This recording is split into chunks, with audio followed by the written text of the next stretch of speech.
Buenas noches, América. Hace unos días el presidente Donald Trump comenzó a llamar al COVID-19 como el virus chino, una forma racista que el mundo ha evitado utilizar. De hecho, en la comunidad científica y entre los líderes mundiales hay un claro consenso para evitar utilizar nombres con referencias a personas, a lugares o incluso animales cuando hablamos de virus o de pandemias. El ejemplo de Trump ha calado y ha llevado a otros en su entorno a hablar de la gripe china, el coronavirus chino o el coronavirus de Wuhan, por no citar otros ejemplos más despectivos. Ante las críticas, la Casa Blanca se ha defendido poniendo ejemplos de otros virus, como la gripe española, el ébola o el Zika, y asegurar que a Trump se le critica sin razón cuando ya hay otros precedentes y que, en efecto, el virus salió de China. El problema es que no son ejemplos que apliquen. La llamada gripe española, cuyo nombre correcto es H1N1, no recibió ese nombre por comenzar en España, precisamente. En realidad comenzó en Kansas. Adoptó ese nombre porque en medio de la Primera Guerra Mundial, España permaneció neutral y fue una de las pocas naciones occidentales que informó sobre la pandemia. El virus ébola recibió el nombre de un río en África porque los científicos que lo descubrieron querían evitar estigmatizar la aldea donde apareció la enfermedad por primera vez. Igual que el virus Zika, que toma el nombre de las características naturales de donde vive, pero no del lugar o las personas asociadas con su origen. Los comentarios de Trump son otro ejemplo de su bajo instinto y una muestra más de su xenofobia, impropia de un líder de una nación en plena crisis que necesita más que nunca la unidad. Son las 7 en Ciudad de México, las 8 en Bogotá y Quito, las 9 en la costa este de Estados Unidos y las 10 en Montevideo, Buenos Aires y Santiago. Y esto es una edición especial de Cuestión de Poder. Bienvenidos. Hoy en el programa, emergencia por COVID-19 impacta la negociación sobre el Brexit. ¿Qué consecuencias trae para Reino Unido? Mientras la mayoría de gobiernos recurren a medidas como el confinamiento, en México Andrés Manuel López Obrador sigue minimizando la crisis sanitaria global. ¿Por qué? El aislamiento ha cambiado la vida de millones de personas. Le contamos qué herramientas están a la mano para seguir con una rutina saludable. Victory is winning for our country. Hoy comienza un cambio de régimen político. Desde nuestros estudios en Washington, la opinión, el análisis y las voces que nos ayudan a comprender nuestro mundo. Es cuestión de querer, es cuestión de poder. Comenzamos y lo hacemos con algunas noticias de la actualidad que nos han llamado la atención, a las que les queremos poner notas al pie o la voz de los expertos. Entre tantos datos preocupantes sobre el avance de la pandemia, queremos fijarnos hoy en uno esperanzador: el número de recuperados, de ciudadanos que estuvieron infectados y que ha superado la enfermedad. Esta es la lista de países más afectados hoy por esa pandemia, donde sin duda China es el país más afectado, seguido de Italia, Irán, España, Alemania, Estados Unidos, Francia y Corea del Sur. Si bien en la mayoría de esos países el número de infectados es el color dominante, la excepción la vemos en China. Esta infografía de Statista, basada en información de la Universidad Johns Hopkins, muestra cómo casi el 87% de los afectados, esto es, 70.000 de los 81.000 infectados, ya se han recuperado. Una señal positiva que nos ofrece esperanza entre tantos datos negativos. Y mientras en América Latina continúan creciendo esos datos de expansión de esta pandemia. Si bien los primeros casos de COVID-19 confirmados en la región fueron de personas recién llegadas de viajes al exterior, en la última semana se han multiplicado las infecciones por transmisión local. Es por eso que muchos gobiernos han establecido periodos obligatorios de cuarentena para viajeros que proceden de esas zonas con mayor riesgo de contagio, además de adoptar medidas que restringen el contacto físico. Según los datos de la misma universidad, Johns Hopkins, Brasil es a día de hoy el país latinoamericano donde se han confirmado la mayor cantidad de infecciones de COVID-19. Hace solo una semana el total de casos detectados en ese país era casi 10 veces menos. Le siguen Chile, Ecuador, Perú, México, Panamá, Colombia, Argentina y Uruguay. Seguimos fijándonos en otras consecuencias del coronavirus, las que impone, por ejemplo, al proceso de negociación entre Londres y Bruselas para el futuro tratado comercial para la era post-Brexit. Los equipos de ambos bloques tenían previsto mantener un encuentro pactado a través de videoconferencia en las últimas horas, pero lo cancelaron para concentrar sus esfuerzos en la lucha contra la pandemia. En Londres saludamos a Óscar Guardiola, es doctor en Derecho y profesor en la Universidad de Londres. Doctor Guardiola, gracias por estar en Cuestión de Poder. Bienvenido, muy buenas noches. ¿Cómo puede afectar la pandemia del coronavirus al proceso del Brexit? ¿Es posible que acabe imponiendo una nueva extensión antes del acuerdo final? Muchísimas gracias. Primero que todo, un saludo y mis mejores deseos desde este lugar de encierro en Londres para todos los televidentes. Por supuesto que la pandemia del coronavirus va a afectar y ya está afectando las conversaciones entre el gobierno del Reino Unido y el de la Unión Europea.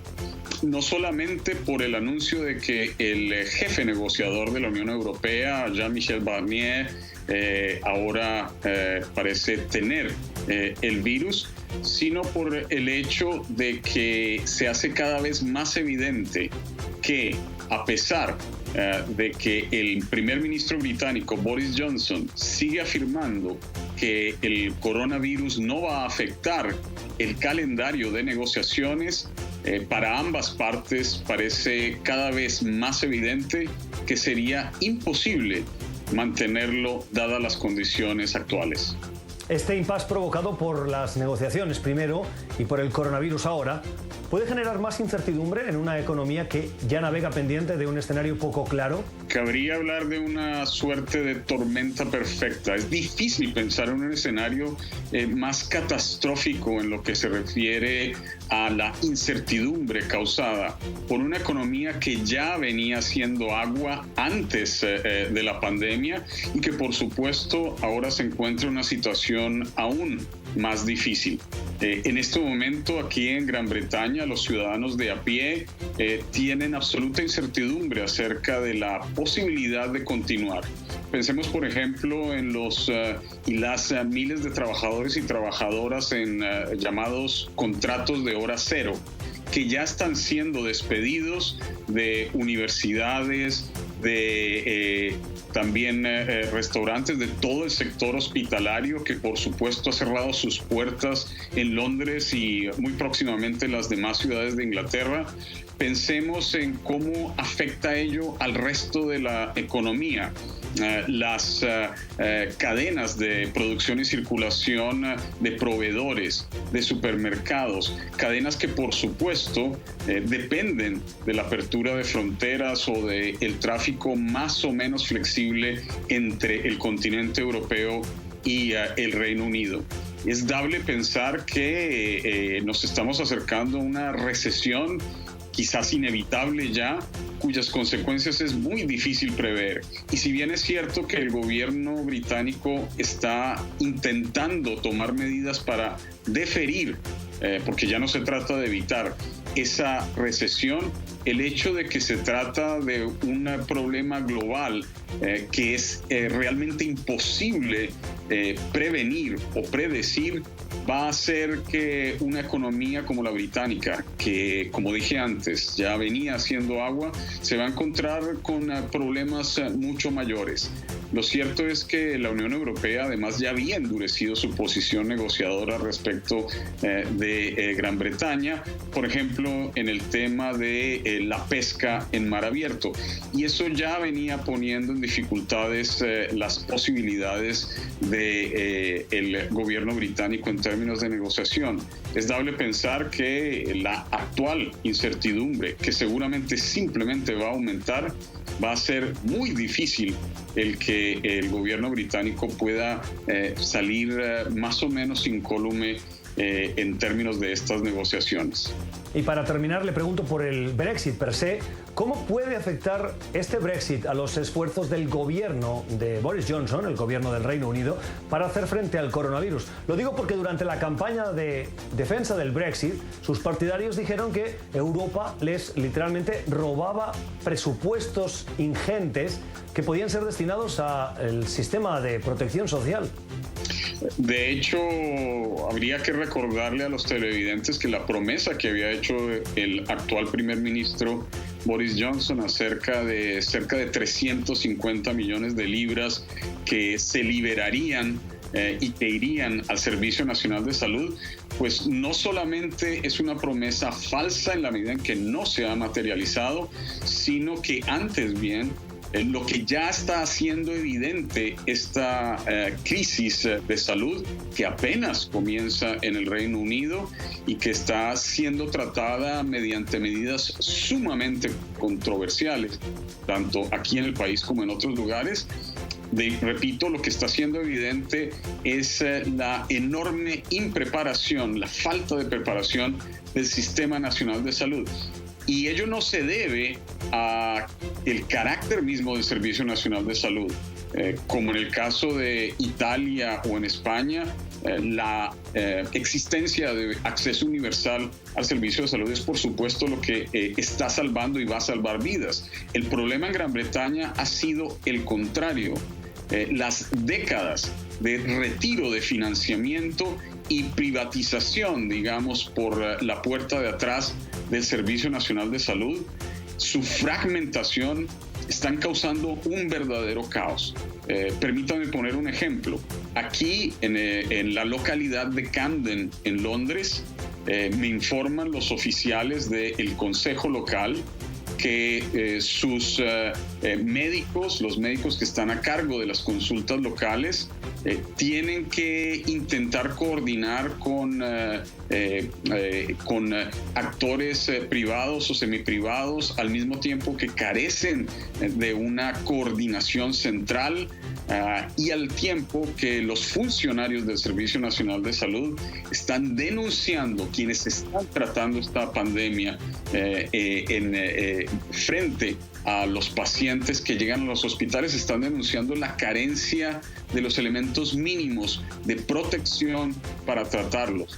Como habrán escuchado también los televidentes allí, la escasez de herramientas de respiración, etcétera, están revelando el que la privatización que ha estado en curso del Servicio Nacional de Salud por casi décadas y el retiro de fondos por parte de una sucesión de gobiernos conservadores han dejado a Gran Bretaña en una posición de mucha mayor vulnerabilidad que cualquier otro país europeo. Y a ello hay que adicionar el hecho de que tras la salida de Gran Bretaña de la Unión Europea, la posibilidad de colaboración es mínima.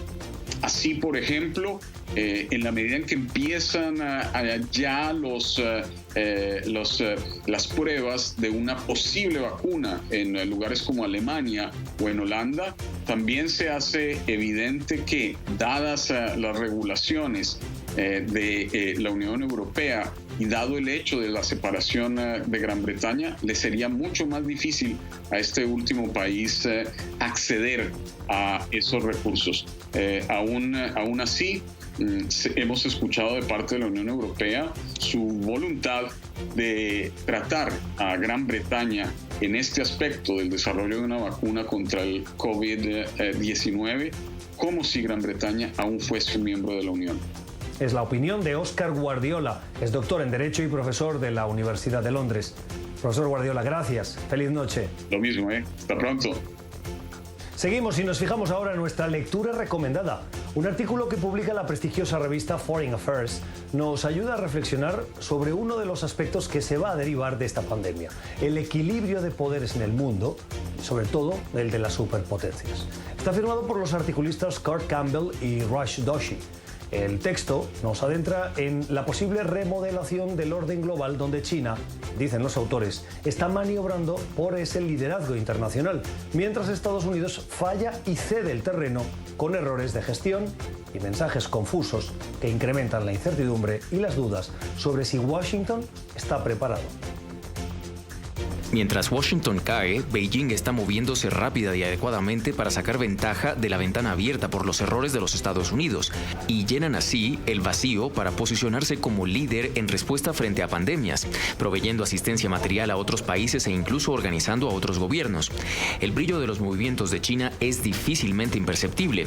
Después de todo, fueron los propios errores de Beijing, sobre todo sus esfuerzos para ocultar la severidad del virus, los que ayudaron a crear la crisis que ahora afecta al resto del mundo. Aún así, Beijing entiende que aun cuando sea visto como un líder y Washington sea visto como incapaz de hacerlo, esta percepción alteraría fundamentalmente la posición global de los Estados Unidos y abre la vía para una disputa de su liderazgo en el siglo XXI. Terminamos este repaso con una noticia en positivo, el ejemplo que nos ofrecen oficiales de policía del estado de Nueva Jersey, quienes en medio de esta pandemia de coronavirus, que afecta y asusta especialmente a los adultos mayores, están dedicando parte de su jornada laboral a entregar alimentos a ancianos de su localidad, Serville. Hasta ahora, el 80% de las muertes de COVID-19 son personas mayores de 65 años. Frente al miedo que tienen a salir y tras varios días de confinamiento, los agentes se han ofrecido a ayudarles a través de organizaciones locales, entregándoles paquetes de comida que éstas preparan. Una forma más de ayudar a quienes lo necesitan, minimizando riesgos y haciendo más grande la sensación de pertenencia y de comunidad. Así que, si quieren ayudar donando a bancos de alimentos, esa es una buena manera de apoyar a los suyos. Ya regresamos. Ya regresamos con Cuestión de Poder.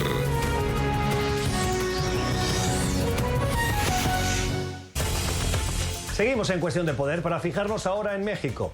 Decíamos ayer en nuestro editorial que la mayoría de gobiernos del mundo están coincidiendo en los consejos y recomendaciones a la población.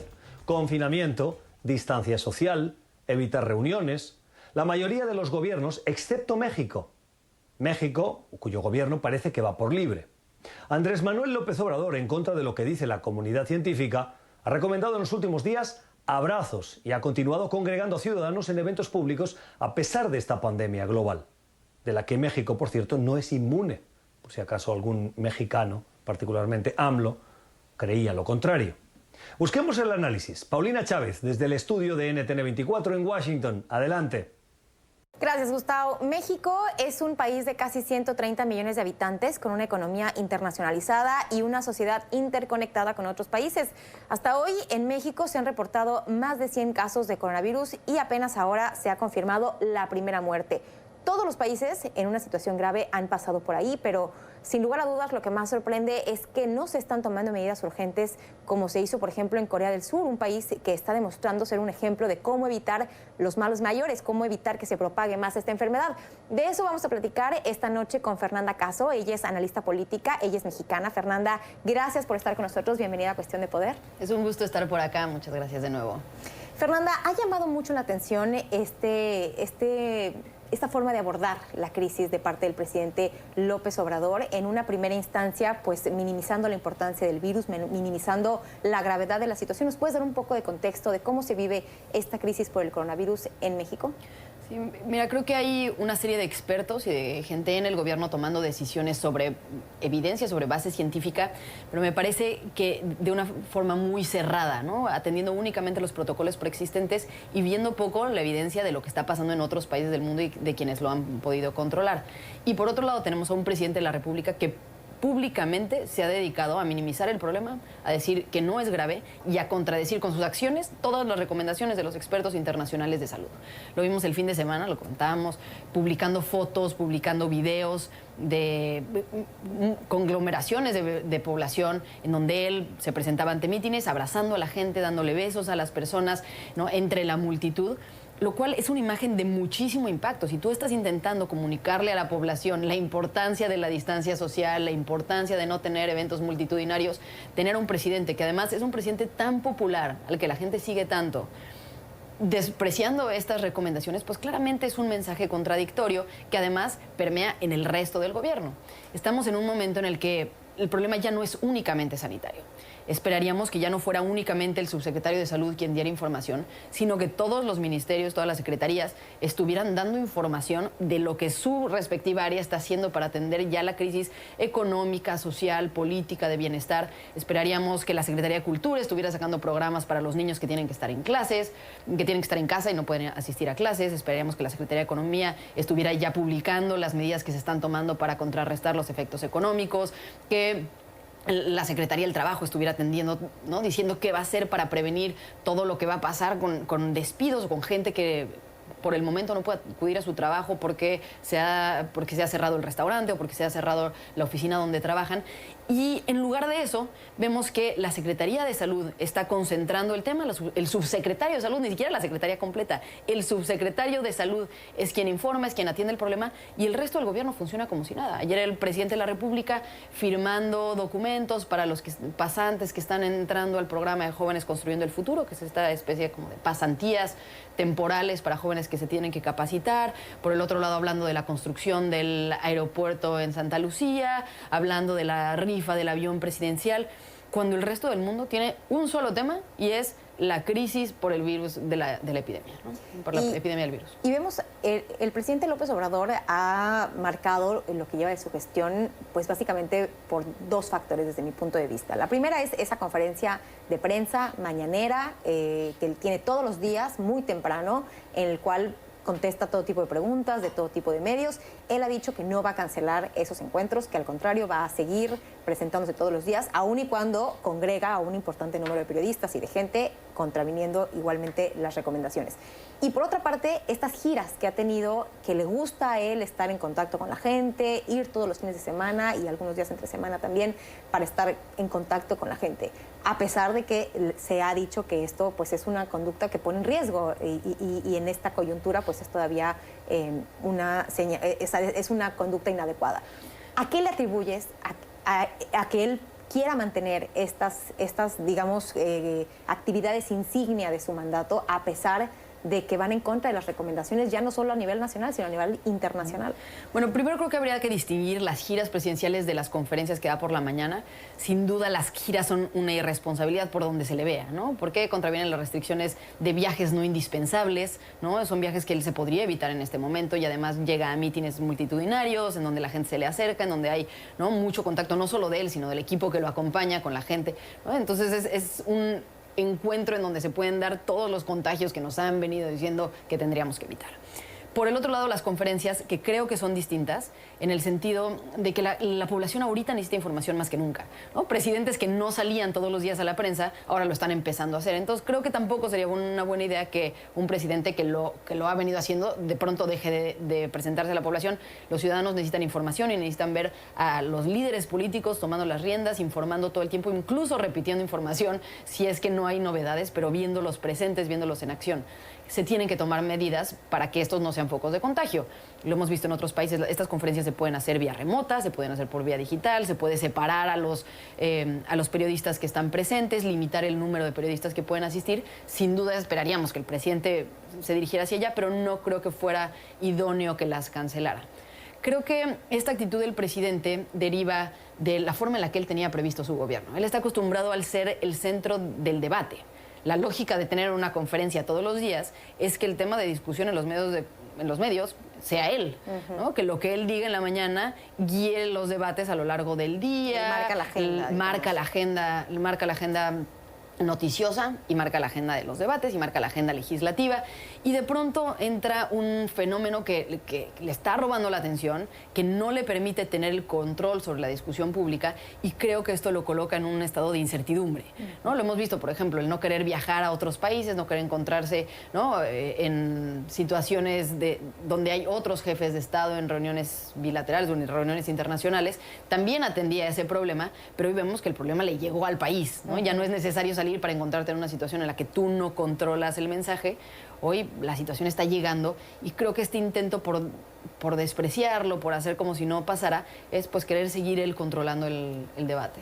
Vimos una actuación similar de parte del presidente Trump que aquí en los Estados Unidos en un principio también minimizó el riesgo de contagio, minimizó la importancia de esta pandemia, hasta que pues, los mercados, la economía, le empezó a dar señales de que esto era un asunto serio, y ahora vimos un cambio radical en su discurso, en su actitud, en cómo ha abordado con seriedad este tema. ¿Qué tendrá que pasar en México para que veamos un cambio similar en el presidente López Obrador? Ojalá no. Pero lo que hemos visto es que los mandatarios han empezado a cambiar en el momento que las cifras aumentan y que se dan cuenta que esto es algo real y que empieza a afectar la economía y que ya no es únicamente una cuestión anecdótica, sino que se empieza a comprobar que sí hay una tendencia que se repite en todos los países y que es difícil escapar si uno no empieza a tomar las medidas adecuadas.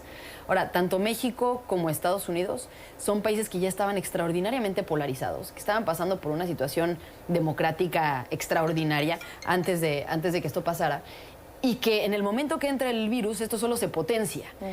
Entrar con esta debilidad democrática, en donde ya los polos no se hablan, en donde todo lo que diga el de enfrente yo lo asumo como un ataque, y ya no tener esta capacidad de escucharnos, creo que también nos pone en una condición mucho más compleja frente al problema de lo que tal vez podríamos haber estado, o de lo que incluso vemos en otros países del mundo, en donde la normalidad democrática ha permanecido y la gente no está tan polarizada, porque hoy sí se tienen que tomar decisiones difíciles en las que la ciudadanía tiene que estar unida. Y a nivel ciudadanía se han empezado a tomar algunas medidas, digamos, no han esperado a que sea el gobierno el que mande la directriz, digamos, general, sino que algunas escuelas ya han cancelado clases, algunas empresas han optado por que sus trabajadores estén de manera remota. ¿Qué otras medidas se han tomado en la Ciudad de México y en todo el país, en realidad, para tratar de contener la dispersión de este virus? Sí, es evidente que quienes han tomado quienes han dado el primer paso es la sociedad civil y no el gobierno en la mayoría de los casos. Hay ciertos gobiernos, el gobierno de Jalisco, el gobierno de Yucatán, que ha tomado decisiones importantes y se ha adelantado incluso al gobierno federal, pero ha sido sobre todo una iniciativa de la sociedad civil. Ahora, lo que también se ve es que estas decisiones son todavía de un sector reducido, ¿no? De aquellas oficinas en las que pues, sí se puede hacer home office, donde los empleados pueden seguir trabajando y no tendría una afectación demasiado grave. El problema es qué va a pasar con todo ese otro sector de la población, que es una población muy distinta, por ejemplo, a la que se tiene en Estados Unidos, la que se tiene en Italia, la que se tiene en Francia, que son poblaciones más dedicadas a los servicios, versus países como los de Latinoamérica, en donde la economía está sustentada con la mano de obra que se dedica a la industria, que produce autopartes, que produce mucho de comercio informal, mucho de economía, pues sí, que se da en las calles y que depende del día a día. Entonces, aterrizar este plan sí requiere que los expertos estén trabajando desde ahorita, que estén informando cómo se va a proceder y que puedan tener un plan de contingencia para lo que se nos va a venir. Muy bien. Pues muchísimas gracias, Fernanda Caso, por haber platicado con nosotros esta noche aquí en Cuestión de Poder. Seguiremos de cerca, por supuesto, todo lo que ocurra, no solamente en México, sino en los diferentes países de América Latina, con la evolución y el avance de esta crisis por el coronavirus. Hacemos una pausa, regresamos con más información aquí en Cuestión de Poder. No se vayan. Ya regresamos con Cuestión de Poder.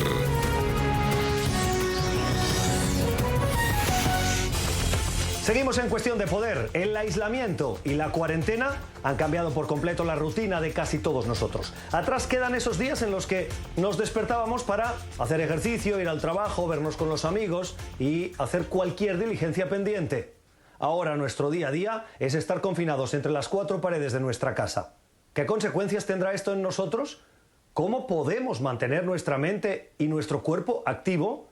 Para responder estas preguntas, vamos a saludar en este momento a Laura Pérez. Laura es periodista, está especializada en temas de salud y bienestar, en mindfulness, como dicen ahora, y a quien le ha tocado vivir esta pandemia, esta cuarentena, en Madrid, una de las ciudades con reglas más estrictas de confinamiento. Laura, feliz noche, gracias por estar con nosotros, bienvenida a Cuestión de Poder. Hola Gustavo y hola a todos, gracias por la invitación, qué placer.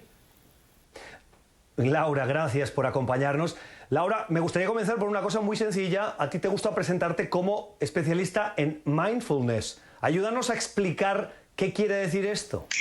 Bueno, el mindfulness es estar completamente en el presente, tener nuestra atención en el presente. ¿Cuán capaces somos de estar haciendo algo y estar completamente presente en lo que estamos haciendo?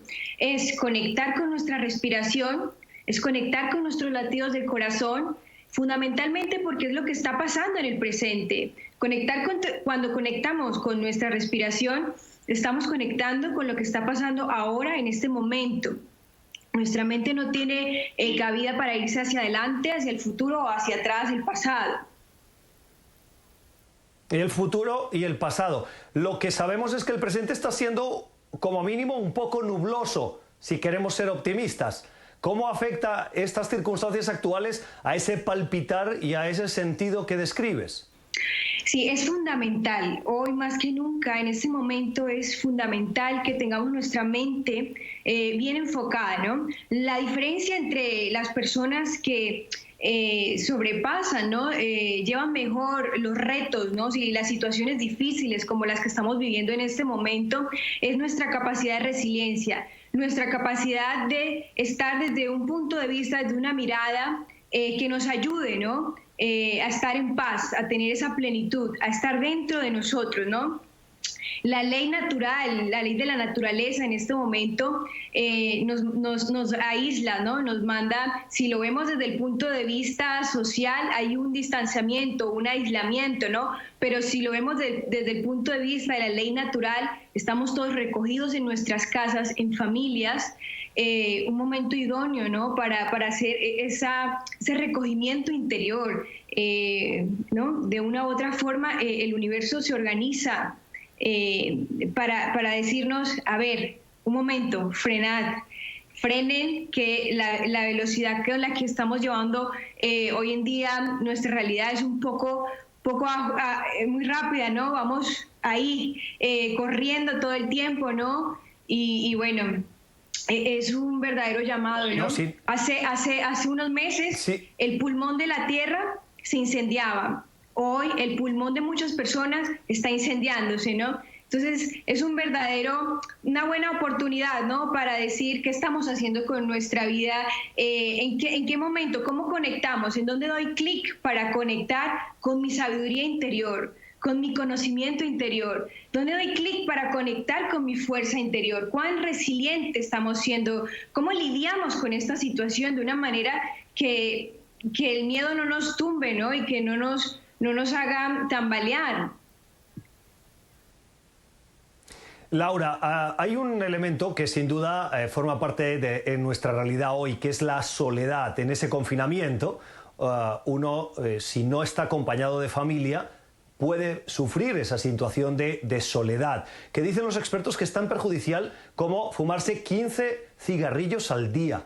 ¿Cómo hacer frente a esa soledad desde el punto de vista del control interior para sobrepasarla y para que no nos gane? Mira, Gustavo, es fundamental entrenar nuestro cuerpo, es fundamental entrenar nuestra mente y es fundamental entrenar nuestra respiración. La soledad es una de las cosas más bonitas que tiene el ser humano, ¿no? Es uno de los sentimientos de ir hacia adentro, ¿no? De ir y leer nuestro sistema, ¿no? Sobre todo porque de una u otra forma es la soledad donde encontramos mucha respuesta, es en el silencio donde encontramos muchas respuestas.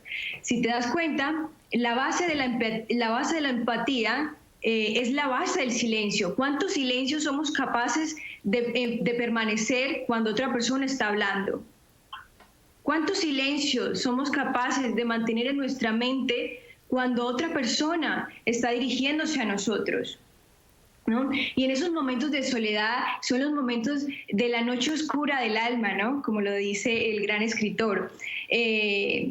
Son momentos para recogernos, para ir dentro de nosotros, ¿no? Y hay muchas técnicas desde el mindfulness, desde el ejercicio físico que nos permiten hacer una retroinspección brutal, ¿no? Y nada, es un verdadero llamado, ¿verdad? Una oportunidad muy bonita para recogernos hacia adentro de nosotros. Y es nuestra resiliencia, es nuestra fuerza interior la que nos ayuda a lidiar con estas situaciones como la de hoy que estamos viviendo, ¿no? Hablemos también del cuerpo, de lo físico. ¿Cuán bueno es tener rutinas? Porque cuando vamos a trabajar, cuando tenemos una vida normal que no está marcada por la pandemia, es sin duda una realidad que tenemos una hora de despertarnos, un despertador que nos pone los pies en el suelo, una hora de salida de casa, tomar el autobús, llegar a la oficina, salir de la oficina, vernos con los amigos. Esas rutinas nos ayudan a movernos, a tener la mente activa, pero sobre todo físicamente estamos activos. Con esta realidad muchos están más bien en el momento de relajación. ¿Cuán importantes son las rutinas para mantener el cuerpo activo? Es fundamental el movimiento. Si nos damos cuenta, el movimiento fue lo que nos hizo evolucionar como especie, como seres humanos, ¿no? Entonces es fundamental, por lo menos 20, una hora. Nos dice la ciencia que son 20 minutos los que deberíamos estar moviéndonos en la mañana y en la noche, ¿no? Pero es fundamental el movimiento. Mirad, Gustavo, el cuerpo se le arrodilla a la mente se le arrodilla a la respiración. Entonces, hacer movimientos no solo corporales, sino también desde la respiración. La respiración es fundamental para poder controlar nuestro sistema nervioso, para poder limpiar nuestro sistema inmune. Es mediante el aire y el sudor que sacamos la toxicidad del cuerpo y de la mente, ¿no? Pero es fundamental el movimiento genera vida, el movimiento es vida. Nada pasa hasta que algo se mueve. Qué grande, ¿no? Cuando lo decía Einstein. Interesante. Muchas cosas fundamentales nos comentas. Ayúdanos a aterrizarlo. Danos consejos básicos para mantener ese cuerpo activo. Hablabas de uno que me gustaba, de 20 minutos por la mañana y 20 por la tarde-noche, movernos, caminar, salir, aunque sea a la azotea del edificio, imagino, o a la esquina de la casa y volver rápido sin tener contacto con los demás. Pero 20 minutos de movilidad. ¿Qué más podemos hacer para que físicamente estemos activos? Mira, lo primero, cuando tú te levantas, es pensar en las 5 personas de las cuales estás agradecida por tener a tu lado. Lo segundo, la respiración. Inmediatamente 20, 30 respiraciones, 1, 2, inhalas, exhalas, inhalas profundamente, exhalas profundamente para que pueda llegar oxígeno a partes del cuerpo donde no han llegado, ¿no? Que es por eso que se produce la ansiedad y el me duele el pecho, estoy aquí, ¿no? Respira, expándete, ¿no? Coge tu cuerpo. Las posturas son sagradas, ¿no? Para venir y cambiar un estado anímico, ¿no? Tu cuerpo se levanta y tu mente está bombardeando. Es el momento idóneo para frenar tu mente y decirle: un momento, aquí estoy yo, vamos a hacer esto, eso, ¿no? La ciencia nos dice que una mente enfocada, ilusionada, entusiasmada, funciona no solo como, o sea, funciona, es una de las formas una de las fórmulas de la felicidad, ¿no?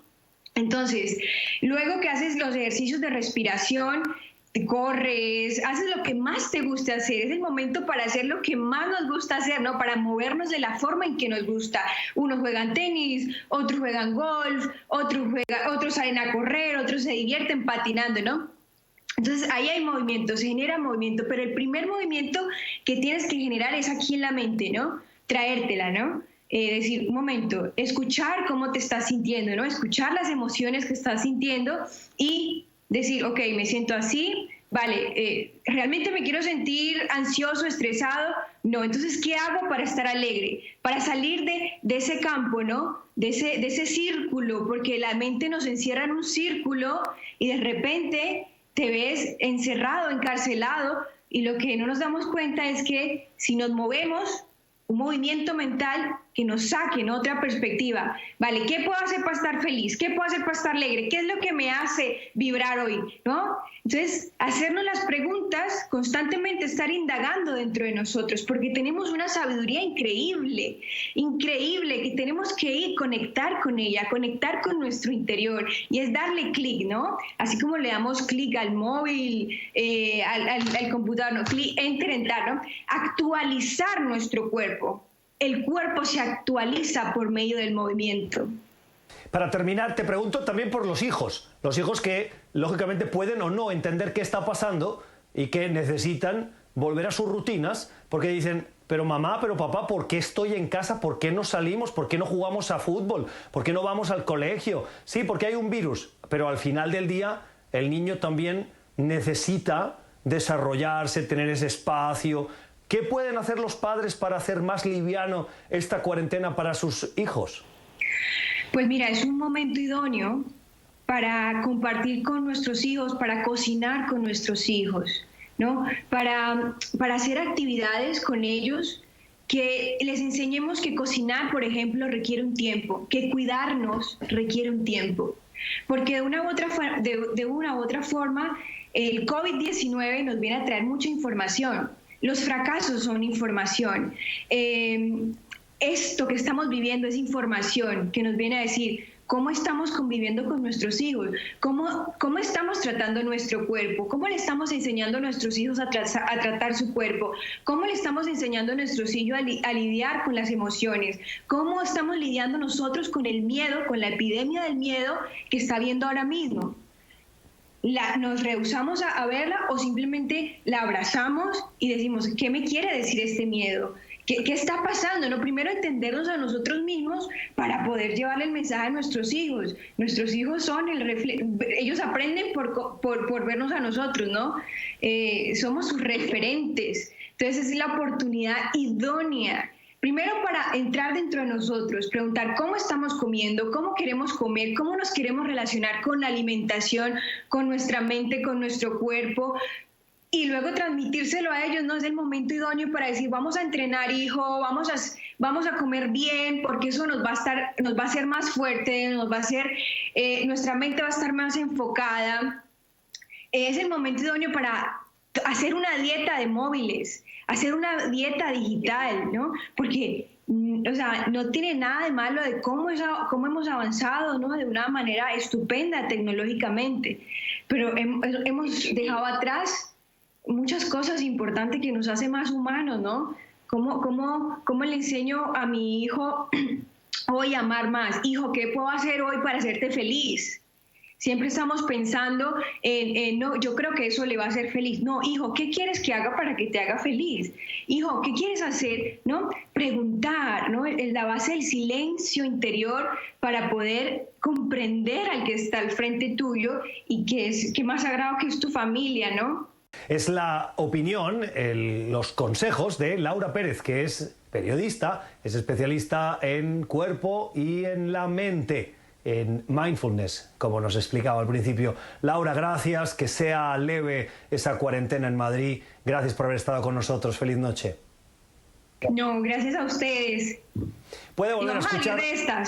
Gracias. Puede volver a escuchar esta entrevista en nuestro podcast. Estamos en Apple y Spotify, y también háganos llegar sus comentarios. ¿Cómo está usted lidiando con esta cuarentena, con este COVID-19? En C-Poder NTN24. Ya regresamos. Ya regresamos con Cuestión de Poder.